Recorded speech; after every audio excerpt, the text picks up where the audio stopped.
Olá! Estamos iniciando mais uma live, mais um encontro do nosso aprofundamento e análise do livro Mulheres que Correm com os Lobos. Nós temos um clube do livro e por nós eu digo eu e a Flávia, e junto a mais de 600 pessoas que estão fazendo a leitura compartilhada com a gente, ou mais de 600 pessoas, né, que estão lá escutando o audiobook no podcast Yoga com Carolina. Então, se você quer escutar o audiobook deste livro aqui, é só acessar meu podcast, que lá tem os áudios até o final do capítulo 12, e na próxima semana vai estar liberado os áudios do capítulo 13. E ao final de cada capítulo, eu e a Flávia fazemos a análise desse capítulo. Na verdade, eu estou aqui com vocês aprendendo, escutando, perguntando, entendendo junto com a Flávia, com toda a experiência e conhecimento dela, melhor o quão profundo é o conhecimento trazido por a Clarissa nesse livro. Então, nós vamos hoje concluir a análise do capítulo 12. E essa live aqui, esse vídeo, fica salvo depois lá no YouTube para você assistir quantas vezes quiser. E se você for uma apoiadora do Clube do Livro, se você já tem cadastro na Apoia-se, você baixa o aplicativo e você consegue escutar esse conteúdo em áudio. Lá dentro tem um podcast exclusivo com os áudios das análises, áudio da introdução do livro e também áudios extras do nosso encontro com as lobas. Vamos iniciar então a terceira e última parte da análise do capítulo 12.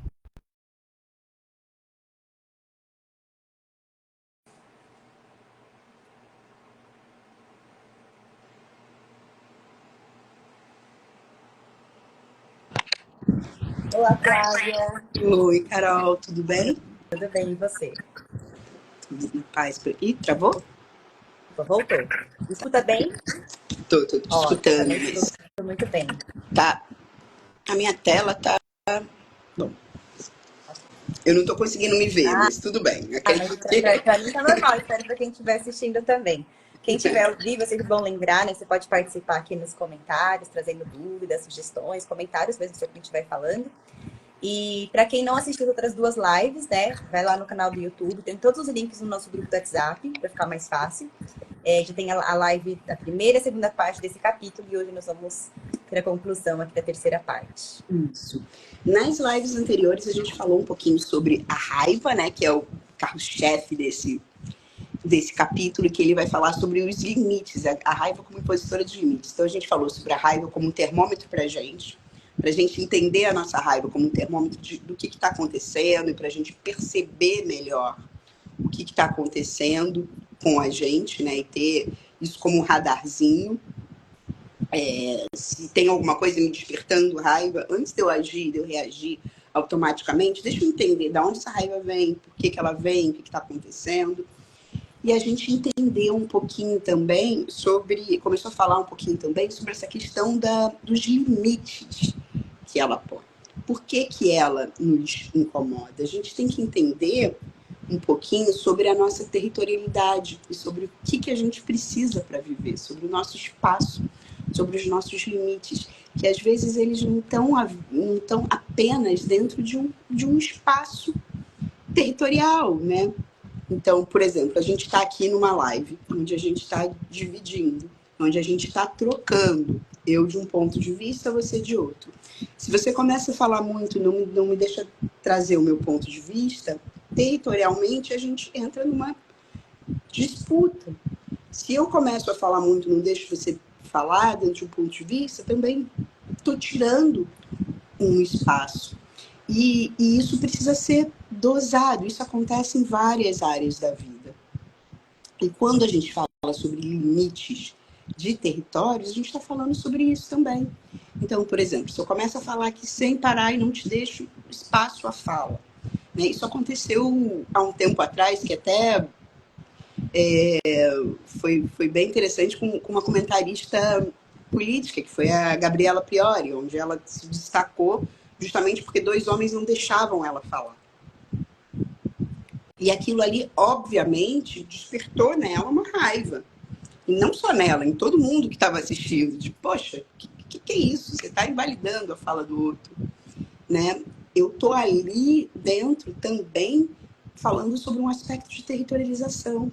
Se ela estava ali convidada como uma especialista no assunto para dar a opinião dela, por que o jornalista teria o direito de saber mais do que ela e abafar a fala dela? Então, isso também é um defender o nosso território. e isso também está falando sobre os nossos limites. A nossa territorialização e os nossos limites de existências, eles não estão limitados à nossa fala, eles estão muito ligados ao espaço que a gente tem para a nossa expressão de verdade, para a nossa manifestação. Dentro de um espaço democrático, é importante que tenhamos espaço para manifestar e dialogar sobre os nossos pontos de vista. Isso é saudável. E dialogar não é dizer que a minha opinião é melhor do que a tua. Então, para aí, escutem, não é disputar por razão. Dialogar não é a gente tentar entrar dentro de uma competição para saber quem é mais inteligente ou quem é capaz de trazer o argumento mais forte. Dialogar é você saber ouvir aquele argumento, entender aquele ponto de vista e mostrar o seu e entrar num espaço onde as pessoas elas se constroem, onde as pessoas elas crescem. Isso aqui é trabalhar um limite saudável. E às vezes a gente vê o nosso limite sendo ultrapassado e vai se relativizando, isso de diversas formas, né? A gente recentemente teve lá no Clube do Livro muitas mulheres se manifestando sobre o cansaço, sobre a cumulatividade de tarefas, sobre a cumulatividade de coisas. Isso também é um limite. Isso também fala sobre a defesa de um território. O tempo que a gente tem na nossa vida e a energia de atenção que a gente coloca é um recurso muito importante. E quando eu estou cuidando daquilo que é meu e daquilo que é do outro, e tudo que é conjunto, né, tudo que é comunitário, deixa de ser comunitário e passa a ser responsabilidade da mãe, ou passa a ser responsabilidade de uma única pessoa, eu estou sobrecarregando essa pessoa. Eu estou ultrapassando os limites dela. E muitas vezes ela não diz não, e não deixa a sua raiva se manifestar, mas nossa, eu vou me manifestar com raiva. E isso vai acumulando, acumulando, acumulando, acumulando, acumulando. Por que um urso? Né? A gente também falou um pouquinho sobre isso, urso. Porque a raiva, ela hiberna. Não adianta você achar que você vai jogar para baixo do tapete que vai estar tudo resolvido. Não. No máximo, ela vai ficar hibernando lá, aquela sensação de desconforto, aquela sensação de mal-estar. Até que chegar um dia que alguém vai perguntar para ela, pega um copo d'água para mim? Não, quero um copo d'água. E aí, estoura de uma maneira não saudável. Isso já aconteceu com você, Carol? Com certeza. E aí você fala, quando você fala, nossa, foi uma coisa tão boba, aí você vai analisar e percebe que aquela foi a faísca, mas que já existia um fogo que estava ali se acumulando, acumulando, o incêndio estava para acontecer, precisou de uma faísca para tudo pegar fogo, né? E a gente depois se culpa muito, né? Por que eu explodi? Por que eu, de novo, não me conti, não me controlei, não... E esse conto, pelo menos tem me ajudado muito a entender isso, que a raiva ela tem que ser libertada em algum momento. Só que na falta de consciência de que existe a raiva, ela também não vai... Eu não vou ter consciência quando ela vai ter libertada. Ela pode simplesmente aparecer, né? E talvez o que o conto ensina para essa jornada que a mulher faz, né, no encontro do urso, para pegar o pelo da meia-lua do urso, é esse reconhecimento da raiva, para que a raiva seja libertada da maneira certa, no momento certo, né? Que não seja isso. Às vezes, eu até pensando, né, quantas vezes a gente é violento com outra pessoa porque tá com raiva de coisas, às vezes nem é daquela pessoa. Tá com raiva do trabalho, da vida. E aí acontece muito, né? Alguém te esbarra na rua, pisa no seu pé e você explode aquela pessoa como se pisar no teu pé sem querer. Essa coisa, o pior crime que ela tem cometido.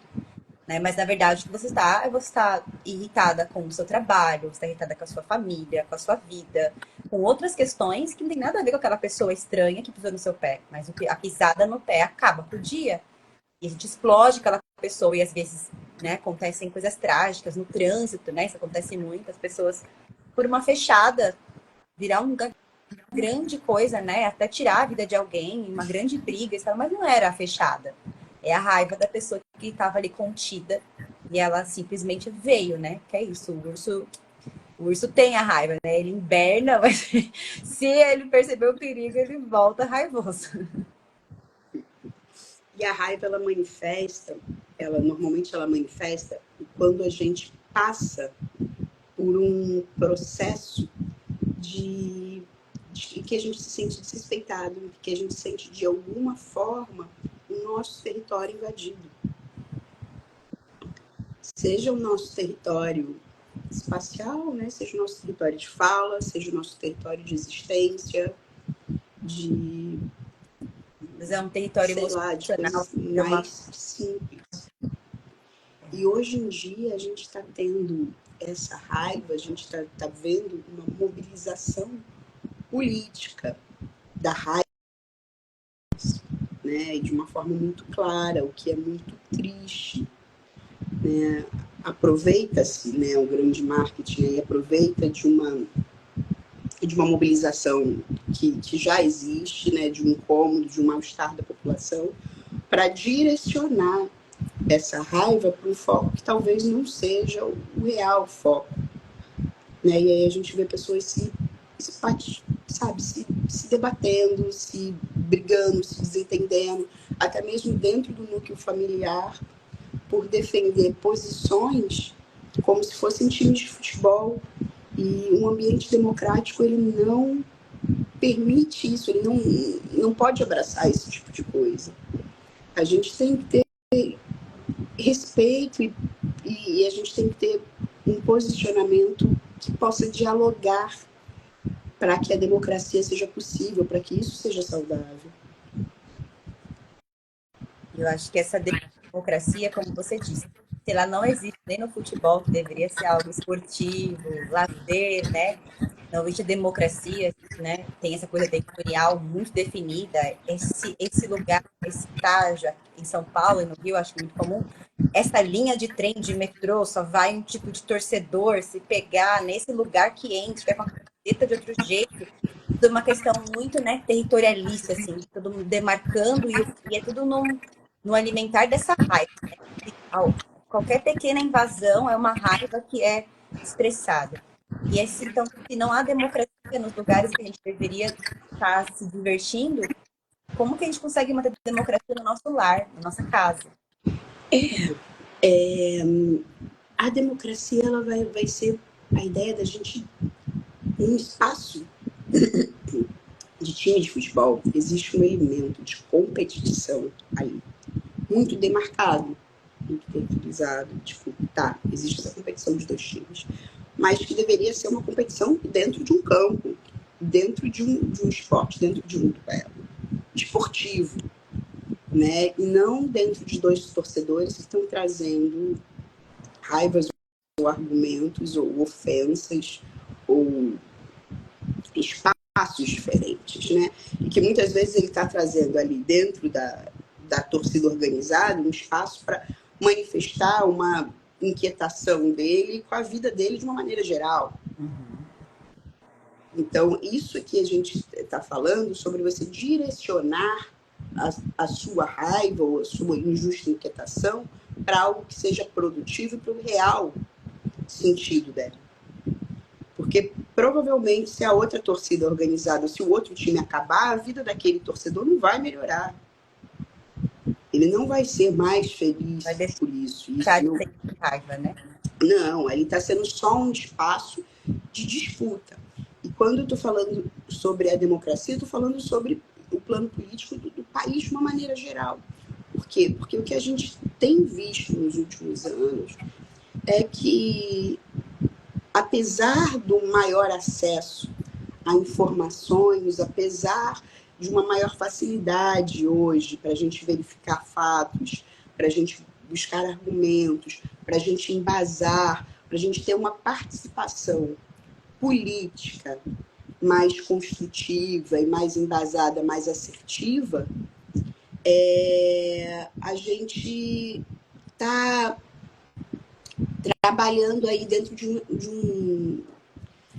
um campo onde se criou uma dualidade, como se dentro de um Estado tão diverso, né? Nem preciso falar do mundo, mas trazendo só aqui para o Brasil, dentro de um estado tão diverso como o Brasil, com tantas realidades, com tantas questões diferentes, com tantas visões diferentes, nós fôssemos capazes de polarizar como só duas verdades, como só duas iniciativas. E não é assim, não é tão preto e branco, né? Não é por você estar de um lado que você ou por estar de outro, e não existem só dois lados. Essa própria polarização, ela é um instrumento de manipulação. E aí tem uma pergunta aqui, desculpa, gente, minha voz está um pouco falha ainda. Tem uma pergunta aqui: direcionar a raiva para combater mudanças climáticas é legítimo? Então, sobre a legitimidade da raiva, sempre que a gente estiver trabalhando sobre algo justo, sobre algo que realmente é uma ameaça para a gente, sim, claro que é legítimo. O que talvez não seja saudável para você, a menos que você tenha um trabalho diretamente com essa questão, mas seja você despender toda a sua energia para brigar com algo que você não tenha recursos para trabalhar, de fato. Não sei se fui muito clara, mas, por exemplo, eu fico muito revoltada com, aqui na minha rua, às vezes abandonam animais. Não adianta eu ficar reclamando e jogar a minha raiva se eu não tomar nenhuma atitude sobre isso. Então, é direcionar a minha raiva de uma forma que eu possa ser eficaz com ela. Que ela realmente possa ter resultado. A raiva é uma força que a gente tem. É algo que junta um superpoder, né? Nos desenhos animados sempre tem aquele momento em que o herói tá batendo muito, que aí ele aciona algum superpoder, que ele junta tudo e, puf, dá o golpe fatal. E o que é isso na vida real? É essa nossa raiva, essa nossa sensação de injustiça, nossa sensação de limite. Eu fui invadindo o seu espaço. Falei, ô, Carol, posso passar um mês dormindo aí na sua casa? Ô, Carol, vou botar minha comida aqui na sua geladeira? Ô, Carol, vou... Ai, nossa, meu quarto é muito quente, vou dormir no teu quarto hoje, tá? Carol, peguei seu gato, adotei seu gato. Aí, nossa. Aí, o adotar o gato foi o limite. Você, sai daqui, sai da minha casa, você invadiu tudo aqui. Pá. E ali bateu um limite onde você juntou toda a sua raiva para me fazer um movimento de me expulsar da tua casa. Onde eu já estava ultrapassando vários limites, onde eu já estava ultrapassando vários acordos, talvez sem o seu consentimento, né? Que aí tem isso também, né? Aquela história do quem cala consente. Isso não é verdade. A gente não pode partir dessa premissa. Quem cala muitas vezes engole um veneno da raiva para não estourar em cima do outro. E a gente precisa perceber isso, porque as coisas têm limite, não tanto para o outro quanto para a gente. Quanto é perigoso mesmo, se isso é um veneno. E falar, vou tomar só um pouquinho não vai me matar. E aí depois é um pouquinho. E às vezes a gente não tem essa clareza de que esse pouquinho não é a única dose. Eu estou legitimando isso, né? Estou aceitando tomar. Até quando vier um pouquinho de novo, eu já vou estar condicionada a aceitar. Até que chegar um momento que não é possível mais aceitar. Porque a nossa natureza não nos permite ficar só acumulando raiva, né? Isso. Muito bom. Teve um comentário aqui também das terapias, né? Que direcionar a raiva. Ah, não, antes desse aqui, né? Que ela colocou. E o território é tão ilusório. Quando vemos que todos têm direito a espaço, percebemos a ineficiência de competir por espaço. Também escreveu, né? Daí é importante. Esse meu lado geógrafo, assim, já se estremece todo aqui. Minha primeira formação é geografia. E é impressionante como as duas coisas têm muito... Essa questão da territorialização, ela permeia muito a questão da psicologia e vice-versa. Mas o território, ele é uma premissa de poder e necessidade. Eu tenho meu território vital, eu tenho meu espaço vital. E aí, quando eu estou falando de território aqui, eu estou falando de território de diversas naturezas, não só do espacial, como eu falei, né? Estou falando de território do meu espaço de fala, estou falando do território, por exemplo, da minha posição de mãe, como esse lugar de mãe dessas crianças, o território da educação dessas crianças, o território é meu, isso é minha responsabilidade, então ninguém vai chegar para os meus filhos e vai dizer que eles têm que ser assim ou têm que ser assado. Aqui, estou falando de território em diversos outros sentidos, dessa territorialização, daquilo que eu preciso, daquilo que é meu e que eu necessito para a minha subsistência. Né? E ele vai estar dentro de um nível psicológico, ele vai estar dentro de um nível emocional, ele vai estar dentro de um nível político. Porque, como território político, eu sou uma cidadã. E cabe a mim, dentro de um Estado democrático de direito, lutar pelas causas que eu entendo como importantes. E cabe a mim defender, dentro de um Estado democrático de direito, e dialogar com as pessoas. Dialogar não é embater, não é brigar, não é... mas chamar para uma reflexão sobre aquilo que eu entendo como importante.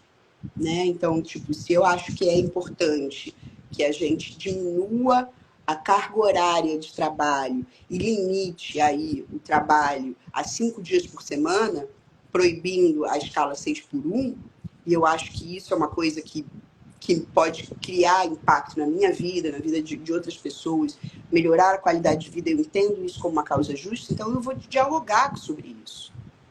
E esse é o papel do diálogo, e não eu falar, mas essa ideia veio de fulano, e eu acho que fulano não é uma pessoa legal porque não tem a mesma preferência sexual que eu. Isso não faz o menor sentido. Porque fulano torce um tipo de futebol diferente do meu. Porque fulano é botafoguense e eu sou flamenguista. Gente, não, a gente está aqui, o que está em pauta aqui é a escala 6x1. Vamos conversar sobre essa escala e vamos tentar dialogar, e isso fala muito, assim, a gente está falando, pode parecer que a gente está desviando com esse assunto político um pouco do assunto, mas não estamos, porque hoje é muito latente e é muito claro, dentro do ponto de vista político, como a gente tem um mau emprego da raiva e como a gente tem raiva aí extrapolando territórios, extrapolando limites e levando para um lugar não saudável. Para ninguém.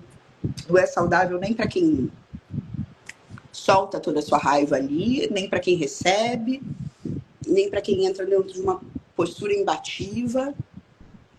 Poderia se dizer que uma pessoa com raiva acumulada, ela é uma pessoa mais fácil de ser manipulada?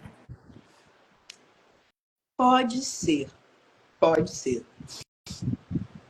O que foi mapeado desde muito cedo é que os regimes fascistas, eles fazem uso da raiva como fonte de poder.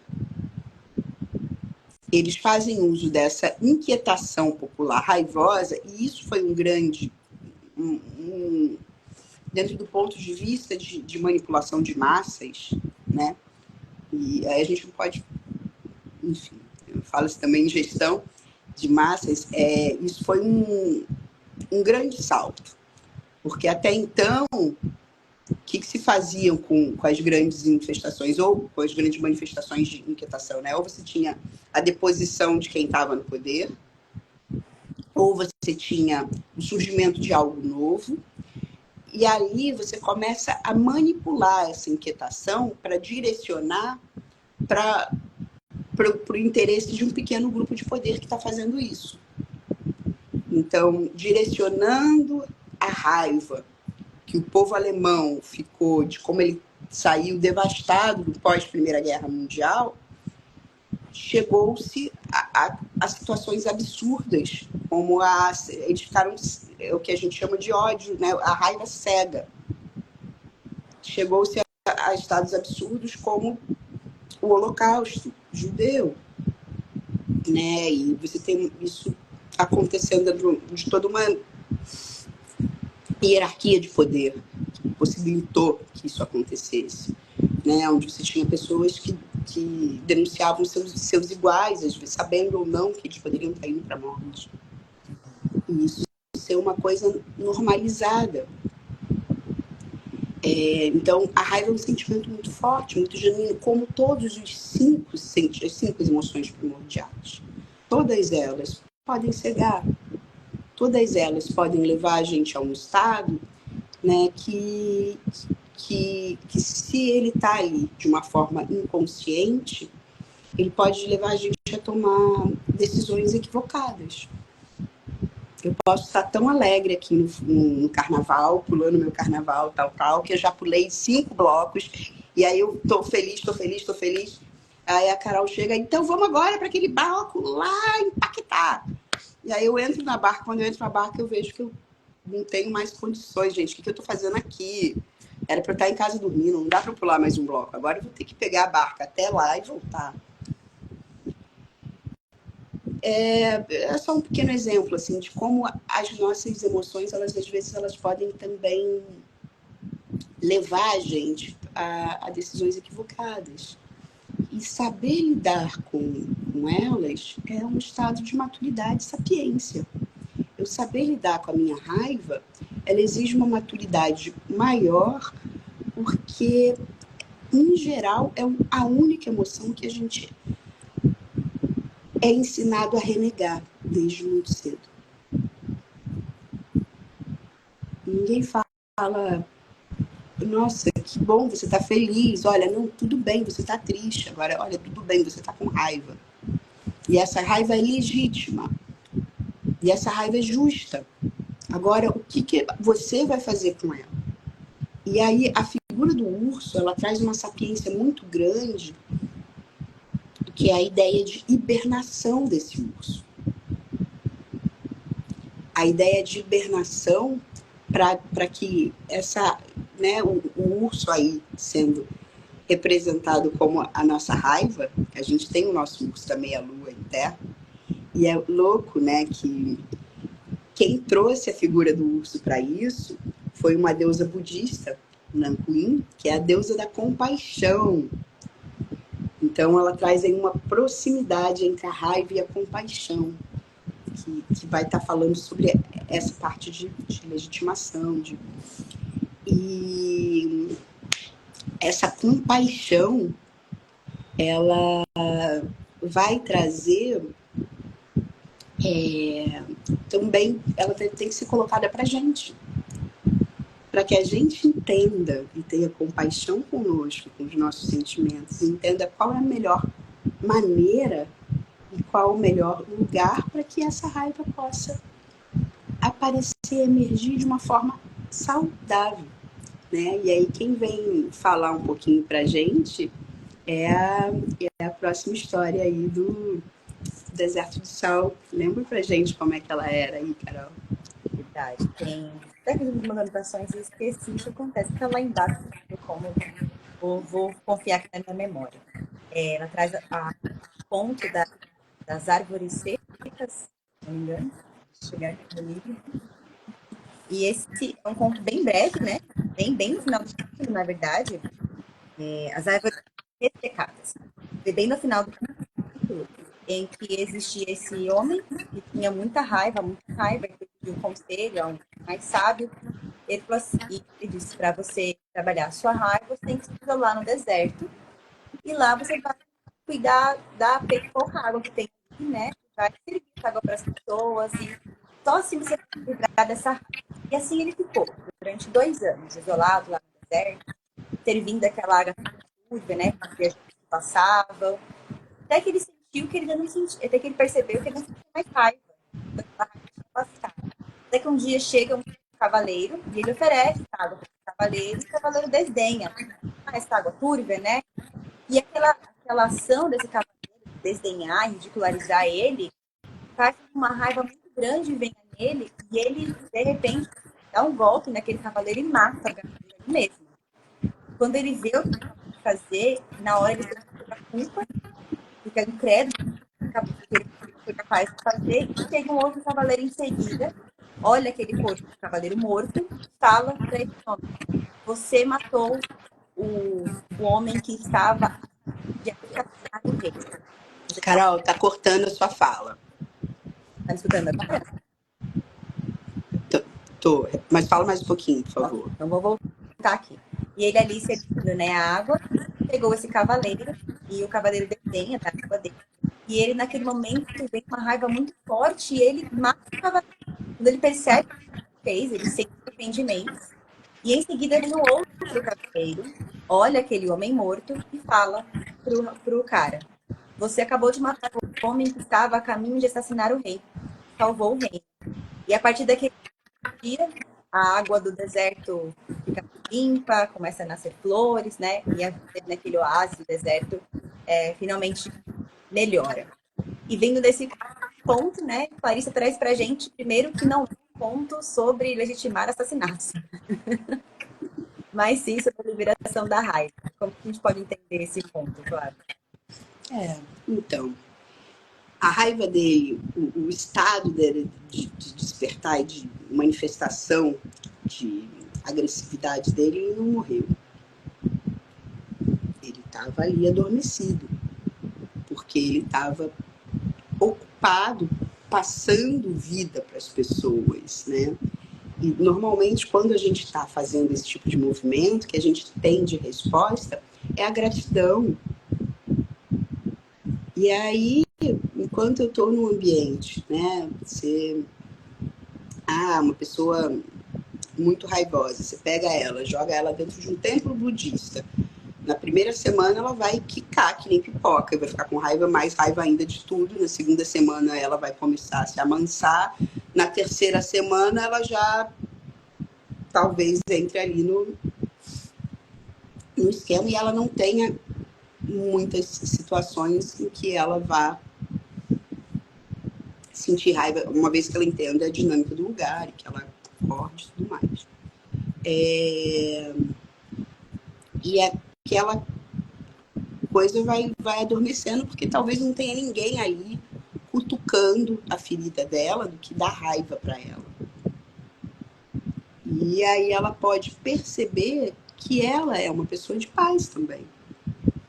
Né? Às vezes a gente está dentro de estados onde a gente está tão alerta, onde a gente está tão intoxicado, onde a gente está tão sufocado, que a gente não percebe o quão contaminado a gente está e o quanto as nossas respostas estão sendo exageradas ou desnecessárias. E aí a gente começa a entender como erro o sintoma e não a causa.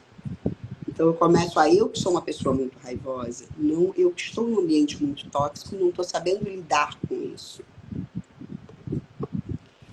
E o que ele fez foi ir para um ambiente onde ele estava isolado, onde ele poderia manifestar outras características dele, né? E onde ele pôde manifestar ali o amor, a compaixão, ajudando pessoas. E ficou ali armazenado. Mas quando precisou, quando apareceu uma pessoa de índole realmente má, negativa, que desrespeitou ele no espaço dele, a raiva dele veio como limite e cortou essa pessoa. E essa morte, gente, ela não precisa ser uma morte real. A gente pode matar um monte de gente da nossa vida no sentido figurado, de deleter, não quero mais saber daquela pessoa, não tenho mais, sabe, tipo, deletei da minha vida, não vale a pena. Então, para mim, essa pessoa morreu.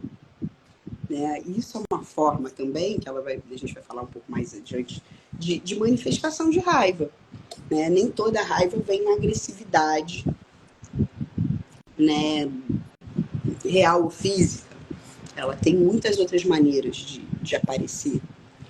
E aí ele foi lá e foi o único golpe, jogou toda a raiva dele, o que dentro desse contexto da história era um contexto apropriado para que ele manifestasse numa única ação. Então foram anos em que ele não manifestou.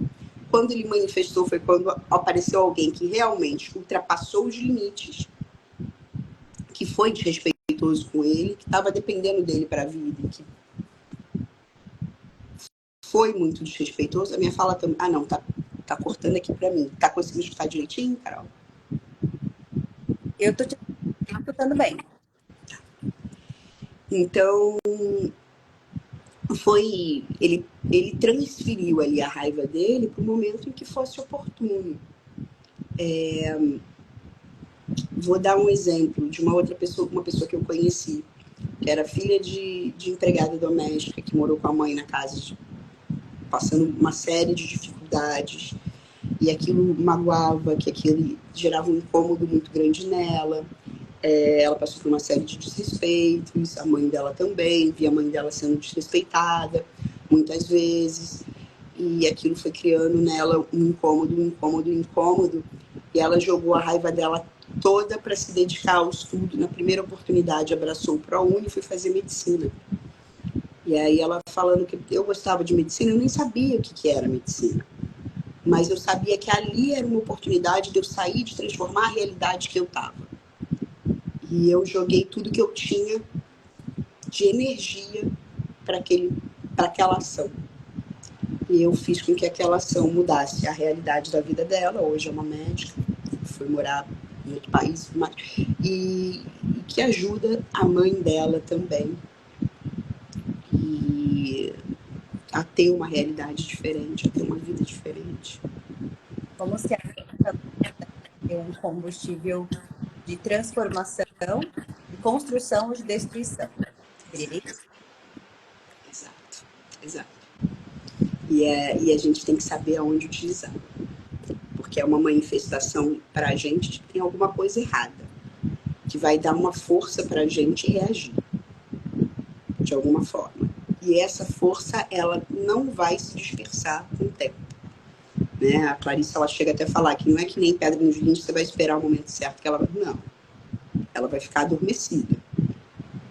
Se eu chego aí e roubo teu gato hoje, daqui a 30 anos você vai me ver e você vai estar com raiva de mim, porque eu roubei teu gato. Isso não vai morrer.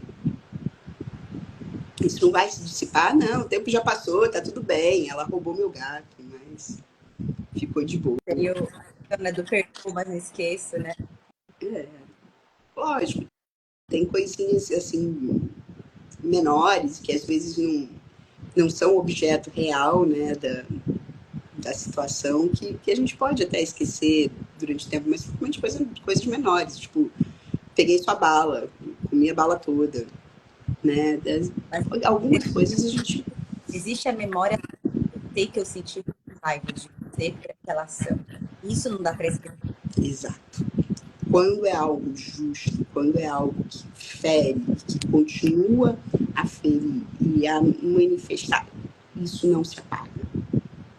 Porque às vezes a gente se sente desrespeitado, e aí tá um ponto muito importante para a gente prestar atenção sobre a legitimidade de colocar ou não, né? Como a gente colocou, a gente às vezes se sente desrespeitado num aspecto, mas a gente está trazendo para aquilo ali uma projeção de toda uma história. E eu preciso balancear se é isso. Então, por exemplo, eu passei por uma situação de desrespeito no meu trabalho, passei por uma situação de desrespeito no meu relacionamento. Vou sair para pegar a fila para comprar um pão na padaria. E aí vem uma pessoa e tenta entrar na minha frente na fila.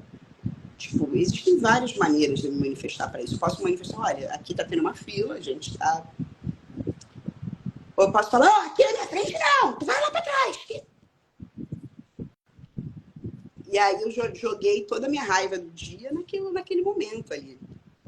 Que aquela raiva não é sobre a fila, especificamente. Ela é sobre uma série de desrespeitos.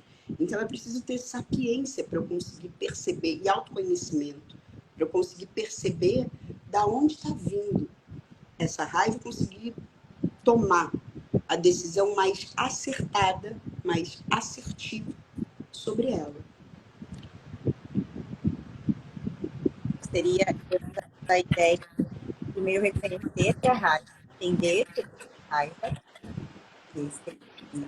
não ignorar aquela raiva existente que você aprendeu lá no começo, né? E fazer essa jornada, de conhecer essa raiva, sei que ela está adormecida, Tá cortando, Carol. Sua fala tá cortando. Será que é o meu ventilador? Tá me escutando agora? Eu vou estar Agora sim, tá. Peraí. Melhorou? Melhorou. Beleza. Esse ventilador corta o negócio que é sensível, mas vamos ver se eu consigo entender ali o real sentido, né? Então, reconhecer que essa raiva está vida, que é um sentimento humano, a gente vai sentir raiva. Continua cortando, Carol. Acho que Vou tentar de novo.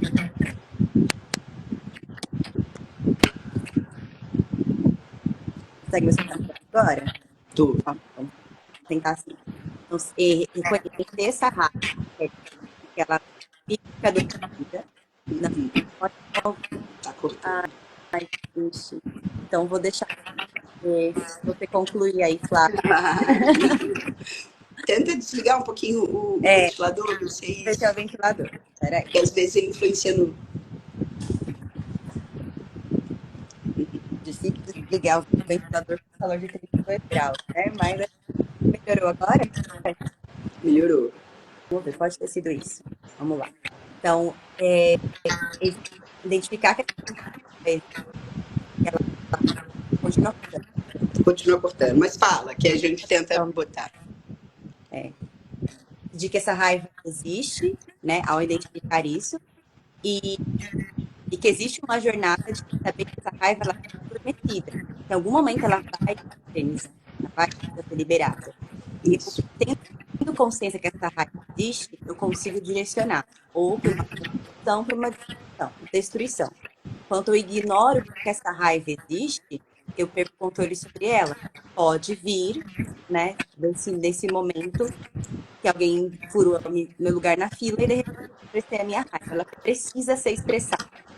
Então, quanto mais a gente tem da raiva que a gente leva dentro, melhor eu direcionar essa raiva, talvez, para algo realmente construtivo. Isso. Eu entender que a raiva ela é uma emoção que sinaliza alguma coisa para mim. E se eu estou sentindo isso, eu parar para entender da onde está vindo isso. Por que está vindo isso? Né? O que está acontecendo ali? E se eu pudesse fazer um passo a passo, seria primeira coisa, identificar a raiva e autorizar ela a existir. Depois, identificar a causa dessa raiva, da onde ela está vindo. E identificar que ações eu posso, de fato, tomar para mudar essa realidade. Se é uma questão de eu colocar limites, se eu posso colocar esses limites nesse momento, como melhor eu posso fazer para direcionar? Eu estou sobrecarregada em casa, né? Então, identificar que, olha, não está dando, isso aqui está sendo demais para mim, então, a partir de hoje, você vai cuidar da louça, você vai cuidar disso, você vai cuidar daquilo, e a gente vai redistribuir aqui as coisas para que eu não fique tão sobrecarregada, por exemplo. Mas não existe espaço para uma renegociação, não existe espaço para algo assim. Então, o que eu posso fazer? Eu estou numa situação onde eu estou sentindo uma raiva no trabalho e eu não posso manifestar porque eu estou dentro de uma situação injusta. Então, eu vou buscar outros caminhos, eu vou buscar outro espaço. Eu vou tentar o que eu posso fazer para mudar meu trabalho, para ser transferida de setor, ou para estar num espaço onde eu possa trabalhar de uma forma mais saudável. E a partir daí, sair. E como eu vou gerenciar essa emoção do meu dia a dia, que muitas vezes pode contaminar outras coisas? É tendo espaço para manifestar física e corporalmente aquela emoção, né? Para gastar, para extravasar ela, que seja treinando boxe, seja correndo de bicicleta, seja nadando 8.000 quilômetros, seja aonde você sentir que existe uma maior reverberação, para você limpar isso dentro de você e você tá com a sua... Não sei se já passou isso com você, Carol, mas já aconteceu de você estar muito incomodada com alguma coisa e você fazer um exercício físico, quando você voltar, você ter a mente mais clara? Com certeza. E às vezes não é nem um exercício muito. Às vezes é um. Pronto. Tipo, às vezes eu tenho isso de. Tem outra live e eu tenho que silenciar. Então, desligar a música. Às vezes o barulho do computador irrita muito. E dá uma. Vai, falo, ai, desliga. Aí para, assim, sabe? E, tipo, é meio que consegue acalmar a raiva. Uhum. É isso, é um movimento que você faz de soltar mesmo. Às vezes a gente precisa fazer algumas faxinas internas e a gente precisa honrar as nossas emoções, ter espaço para elas. Então é melhor que você sair do seu trabalho estressante, que você passe numa academia e jogue toda a tua raiva ali, do que você vá direto para tua casa e a primeira pergunta que teu filho te fizer, você responda de forma atravessada. E a primeira coisa que seu marido te falar ou que a sua esposa te falar, você dê um fora. Né? Então, entender, se conhecer e se gerenciar é uma sabedoria muito importante. E entender também que a gente não joga fora sentimento. Eu acho que a raiva é outra coisa que eu gosto, né? Quem se dá, quem faz, e paga a coisa.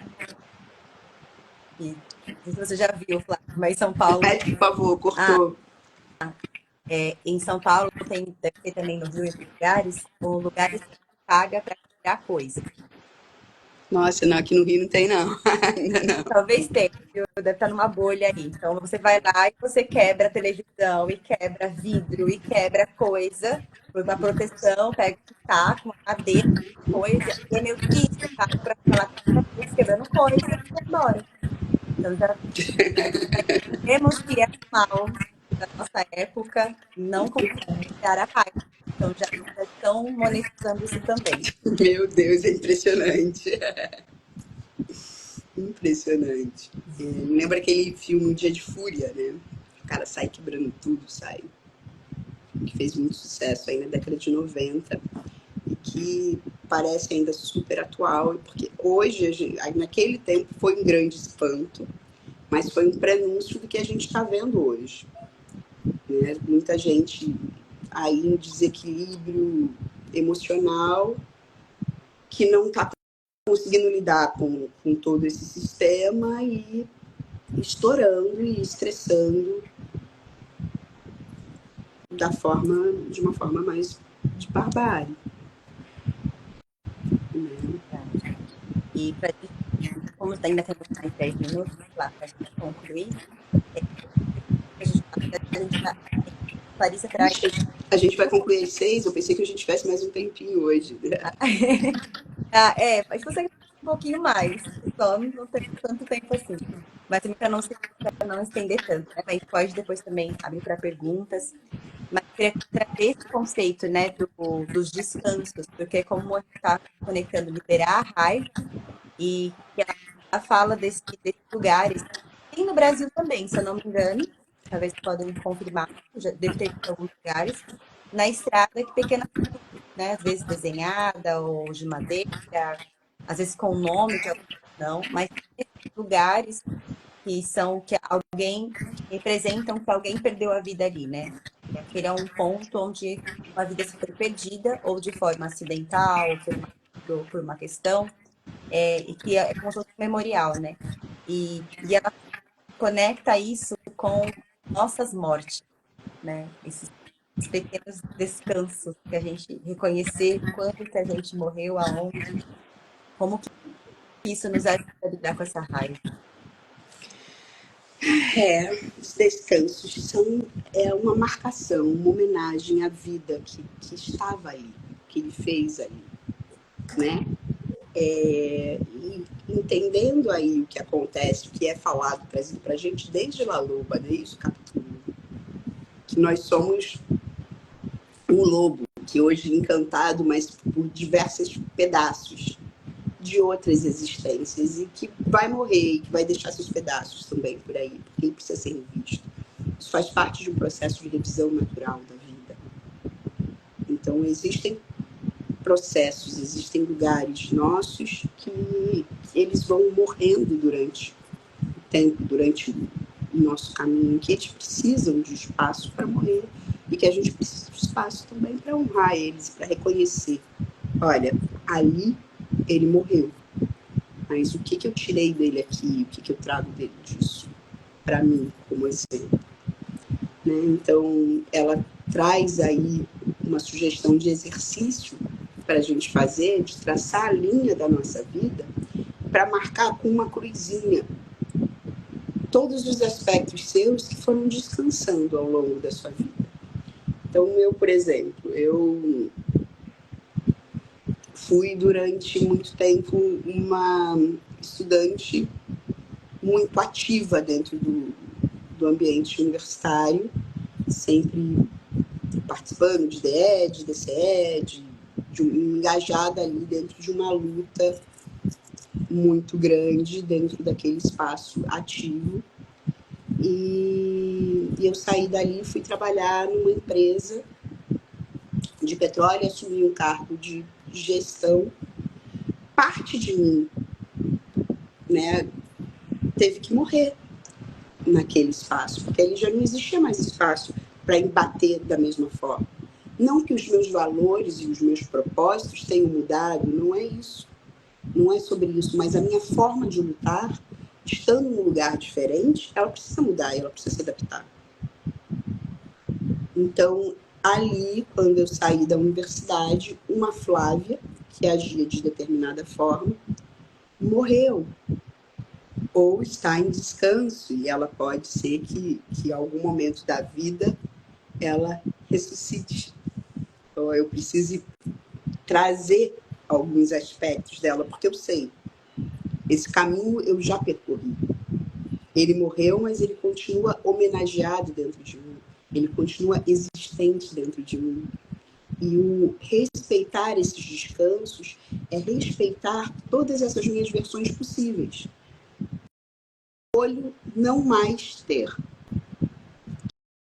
Que eu escolho não mais ser. Eu estou honrando isso dentro de mim, eu estou respeitando isso dentro de mim. E ela está convidando a gente a reconhecer isso. Eu posso. Então, por exemplo, eu durante um tempo, no início da minha adolescência, nossa, isso era muito comum naquela época. Eu fiz um curso de modelo e manequim. E eu aprendi a desfilar numa passarela. E isso não está morto. Isso está morto em mim. Eu não tenho nenhuma pretensão de estar numa passarela. Essa Flávia morreu ali. Mas é uma versão possível. Mas é alguma coisa que é uma aptidão que, de uma certa forma, eu aprendi e que pode me trazer alguma coisa, alguma referência em algum momento. Pode me trazer um pouco mais de desenvoltura para falar ou para estar em situações em que eu precise subir num púlpito, em que eu precise estar em destaque, né? Pode me dar um pouco mais de segurança, mas ela nunca vai ser a modelo e manequim que ela estava treinando para ser, porque para ela não teve interesse. E morrer, entender isso em mim. Porque entender essas mortes também traz para a gente um estado de alívio e uma capacidade maior de investir a nossa energia onde realmente é importante, é justo. Às vezes, esses fantasmas seguem do nosso lado e a gente não consegue lidar com eles. A gente fica lidando aqui como se fosse alguma coisa muito... Como eu vou falar?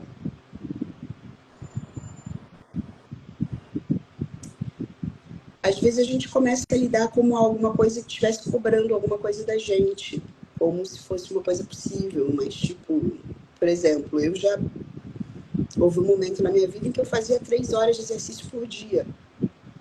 Eu posso continuar me cobrando até hoje, mas o ideal, eu estou exercitando pouco, estou exercitando só 1 hora de exercício por dia, e me cobrar até hoje de, mas meu corpo não tá legal, mas cadê? Aquela Flávia que fazia 3 horas de exercício por dia, ela tinha uma vida que hoje não cabe mais, e que hoje não é mais possível. E eu entender essa morte, aceitar essa morte, ela pode me ajudar muito a lidar com as minhas insatisfações e com a minha realidade de uma forma mais saudável. Não sei, foi claro o suficiente, gente? Ficou alguma dúvida aí assim, com relação a isso?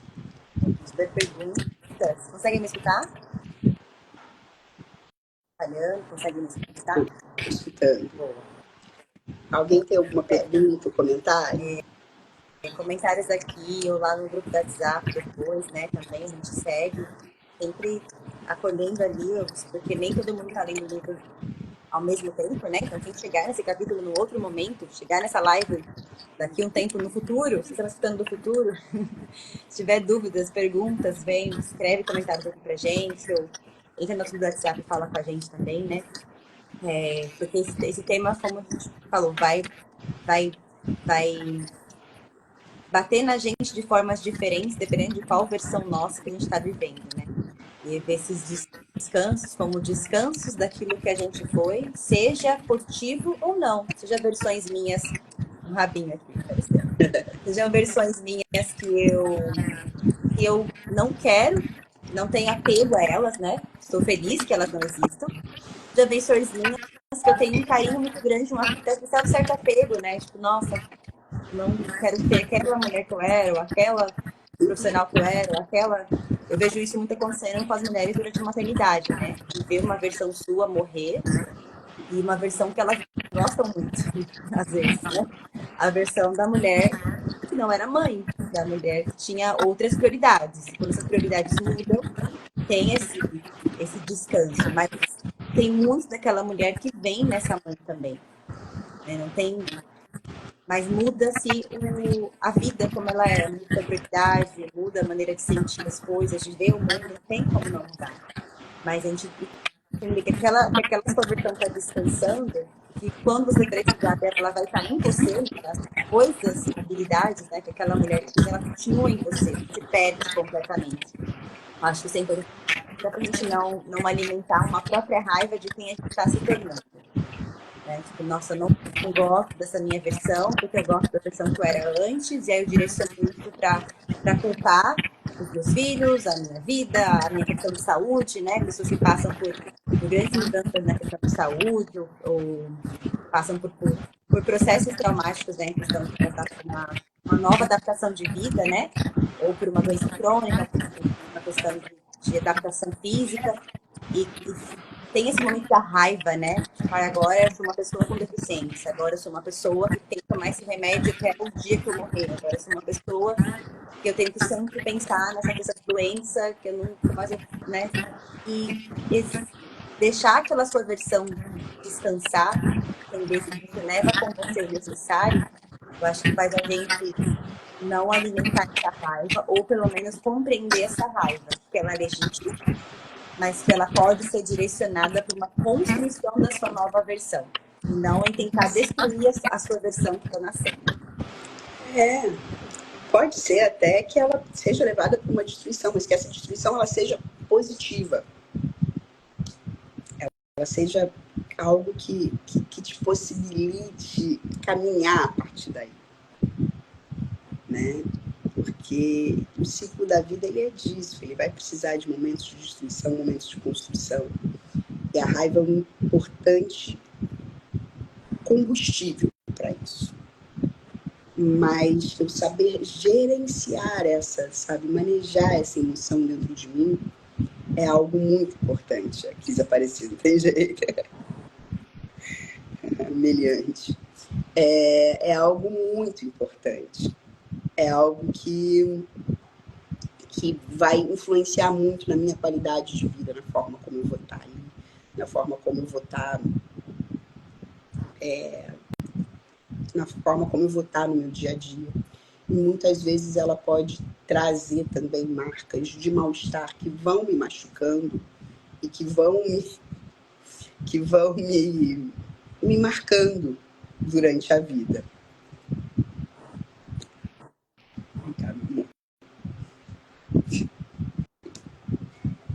Bem, esse conto, esse tema da raiva, né, ele é um tema profundo, diria. Por Você isso que acho que percebe, Carol, você percebe em você pontos de descanso da tua vida? ó, eu percebo esse momento em que algo acontece e que muda completamente, né?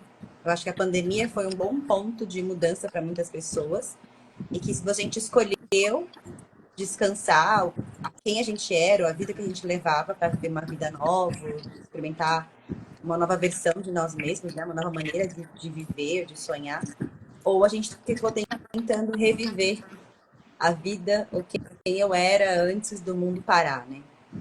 Para mim foi. Então, por mais que às vezes eu volto assim, né? Falo, nossa, será que eu voltaria a ter a vida que eu tinha antes do mundo parar, se eu fazer minha transição de carreira, né? Para mim, um marco importante foi a adoção dos meus gatos. Falando deles, né? Estão aparecendo hoje aqui, talvez não por coincidência. E quando eu volto a pensar na vida que eu vivia antes de adotar os meus gatos, eu falo, nossa, mas aquilo me fazia feliz, eu era feliz ali também. Eu não deixei aquilo porque eu não gostava, porque eu era triste. Era uma fase muito boa, era algo muito bom. Eu só escolhi algo, um outro caminho oposto, um caminho diferente.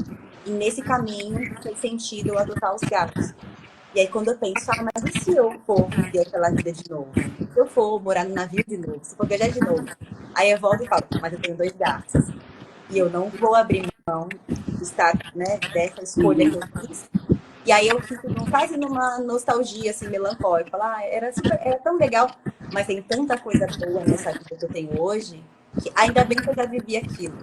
Então, mas tem esses momentos, né, quando eu encontro amigos daquela época, quando eu converso, né, eu fico numa nostalgia, assim, mas ao mesmo tempo eu sei que ainda bem que eu vivi aquele ciclo se encerrou e eu pude viver uma outra etapa da minha vida. Eu pude conhecer uma versão minha que naquela época não existia, né? Acreditar e aceitar as nossas mortes, os nossos descansos durante a vida, é uma etapa muito importante para a nossa psique, porque ela tira a gente de uma comparação que pode ser nociva e que vai gerar só infelicidade o tempo todo.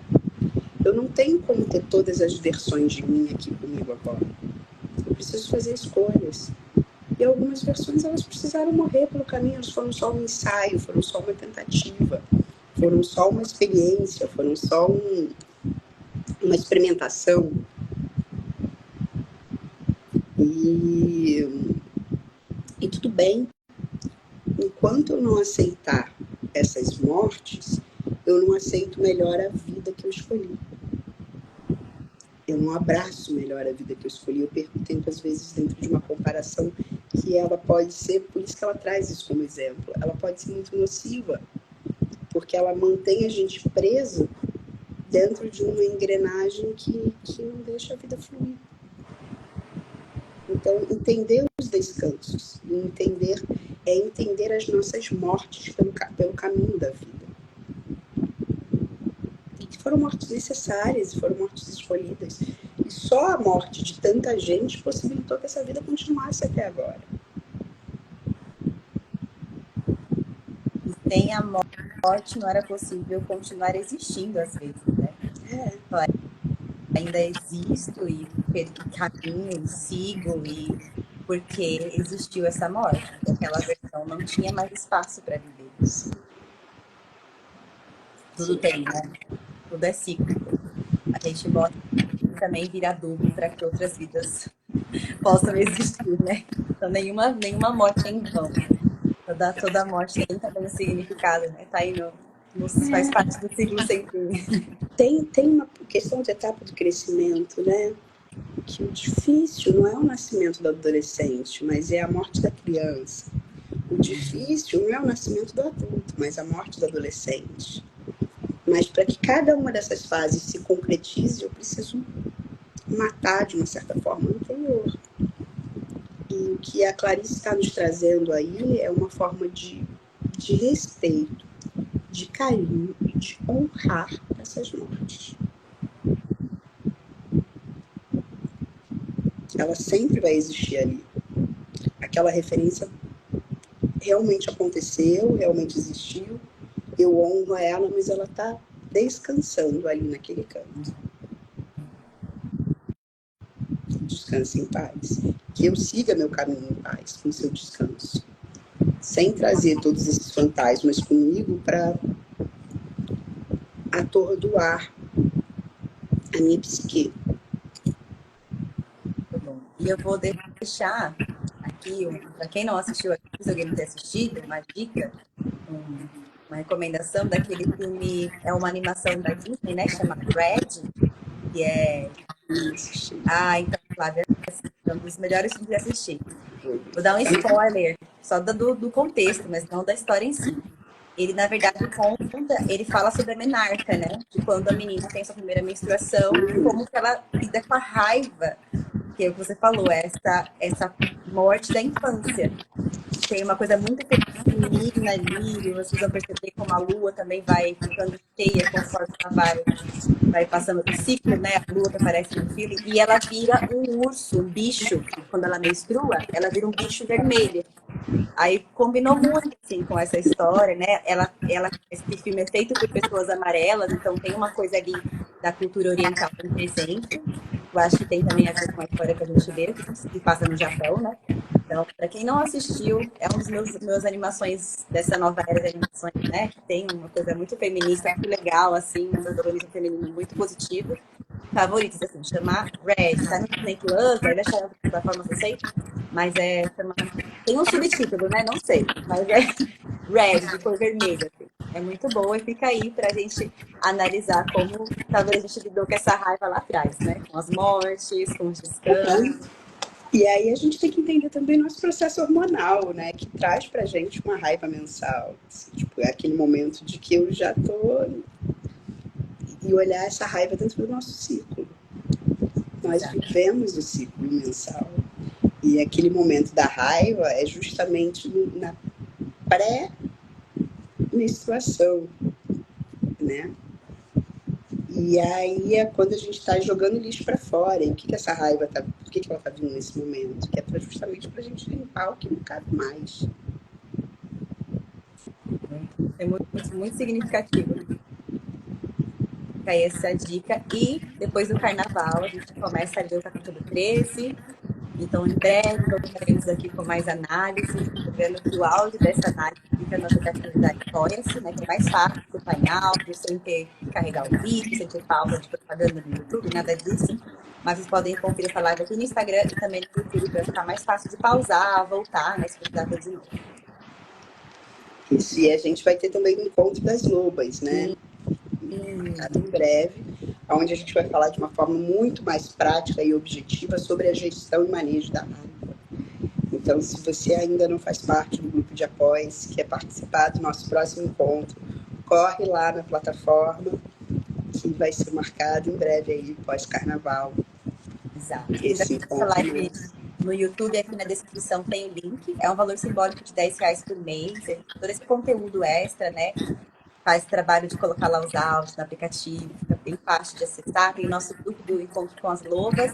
E nesse encontro, as mulheres também estão ali ao vivo com a gente, né? No Google Meet. A gente consegue conversar, ter bate-papo. A Flávia dá uma pequena aula para a gente nesse encontro com as lobas, né? Tem ali pelo menos 30, 40 minutos de uma fala da Flávia bem aprofundada sobre temas. E essa fala, esse áudio fica também disponível no aplicativo da Apoia-se, como se fosse uma aula, assim, para você escutar, fazendo as suas, sei lá, a sua comida preferida, dirigindo, para liberar a raiva de momentos, escutando ali, refletindo sobre algo profundo. Então, a gente tem bastante conteúdo com um valor muito simbólico, que é para continuar esse trabalho aqui de forma acessível. Flávia, muito obrigada mais uma vez. Obrigada a você, Carol. Obrigada a todas da Alcateia. Beijo grande. Nos vemos em breve. Tchau, tchau.